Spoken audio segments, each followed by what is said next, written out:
नमस्ते। हिंदी सीखते वक्त अक्सर कुछ शब्द बहुत परेशान करते हैं, है ना? जैसे कि बाद में और पीछे। सुनने में तो आसान लगते हैं, पर कब कौन सा इस्तेमाल करना है, इसमें अक्सर गड़बड़ हो जाती है। तो बस आज इसी कंफ्यूजन को जड़ से खत्म करते हैं। चलिए शुरू करें। अगर इसका जवाब हाँ है तो फिक्र की कोई बात नहीं। सच कहूं तो ये बहुत ही कॉमन कंफ्यूजन है। अच्छे अच्छे लोग इसमें फंस जाते हैं।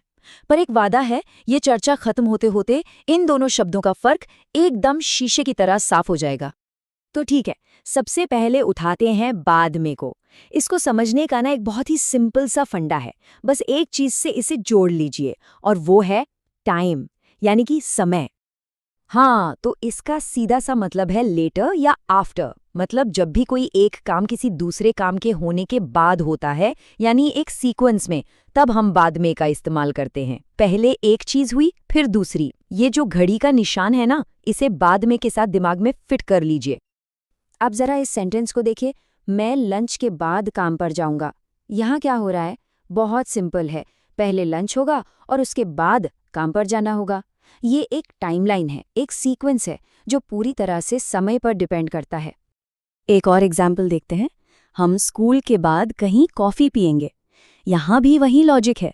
सवाल ये है कि कॉफ़ी कब पी जाएगी? जवाब है स्कूल खत्म होने के बाद। देखिए, बात फिर से टाइम की हो रही है, किसी जगह की नहीं।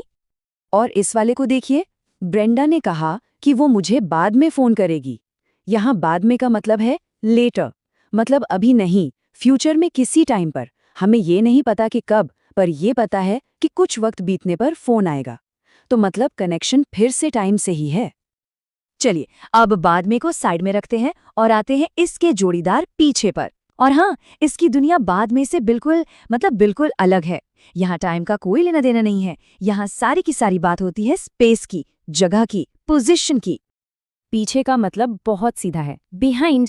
इसका यूज हम तब करते हैं जब किसी चीज की फिजिकल पोजीशन बतानी हो। कोई इंसान या कोई चीज कहाँ है? जवाब है किसी और चीज के पीछे।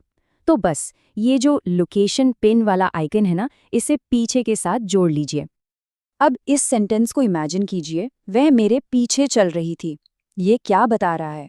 ये उस लड़की की फिजिकल लोकेशन बता रहा है। वो कहाँ थी? मेरे आगे? नहीं। मेरे साइड में? नहीं। वो थी ठीक मेरे पीछे। ये पूरी तरह से स्पेस यानी जगह की बात है। या फिर ये वाला सेंटेंस, सीता ने अपने पीछे दरवाज़ा बंद कर लिया। यहाँ पीछे का मतलब क्या है? इसका मतलब है वो जगह जो सीता के पीछे छूट गई है, जहाँ से वो अभी अभी निकली है। दरवाज़ा उसकी पीठ के पीछे है। यहाँ एक और इंटरेस्टिंग यूज है, वह पीछे की ओर जा रहा था। यहाँ पीछे एक डायरेक्शन, मतलब दिशा बता रहा है। लेकिन ध्यान दीजिए, ये दिशा भी तो स्पेस से ही जुड़ी है ना। वो आगे की तरफ नहीं, बल्कि पीछे की तरफ मूव कर रहा था। तो बात मूवमेंट की है, स्पेस में। टाइम का यहाँ भी कोई रोल नहीं है। तो अब तक हमने दोनों को अलग अलग देख लिया। अब आता है सबसे मजेदार पार्ट। चलिए, दोनों को आमने सामने रखकर देखते हैं। इससे ना एकदम दूध का दूध और पानी का पानी हो जाएगा कि ये दोनों एक दूसरे की जगह क्यों नहीं ले सकते। तो निचोड़ क्या है? निचोड़ ये है, बाद में जवाब देता है सवाल कब का। It's all about when. ये समय का मामला है। वहीं पीछे जवाब देता है सवाल कहाँ का।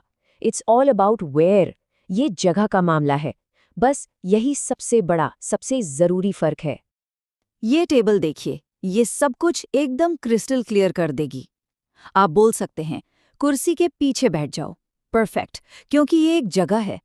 लेकिन क्या कोई कह सकता है कुर्सी के बाद में बैठ जाओ? मतलब क्या इसका तो कोई सेंस ही नहीं बनता। ठीक वैसे ही मैं लंच के बाद आऊंगा, ये एकदम सही है, क्योंकि ये टाइम की बात है। पर सोचिए, अगर कोई कहे मैं लंच के पीछे आऊंगा, तो लगेगा कि वो अपने खाने से छिप रहा है। कितना अजीब है ना। तो हमने पूरा पोस्टमार्टम कर लिया है इन दोनों शब्दों का। अब बारी है उस एक गोल्डन रूल की, जिसे अगर याद रख लिया तो फिर कभी कोई गलती नहीं होगी। और ये रहा वो गोल्डन रूल। बहुत सिंपल है। बाद में मतलब टाइम, घड़ी, और पीछे मतलब स्पेस, लोकेशन पिन। बस इसे अपने दिमाग में बैठा लीजिए। बाद में इक्वल्स टाइम, पीछे इक्वल्स स्पेस। इससे आसान और क्या होगा? तो उम्मीद है कि अब बाद में और पीछे को लेकर सारा कन्फ्यूजन दूर हो गया होगा। अब ये जानना चाहेंगे कि हिंदी के और कौन से ऐसे शब्द हैं या शब्दों के जोड़े हैं जो अक्सर परेशान करते हैं। नीचे कमेंट्स में ज़रूर बताइएगा। हम कोशिश करेंगे कि उन पर भी ऐसी ही एक चर्चा लेकर आएं। तब तक सीखते रहिए।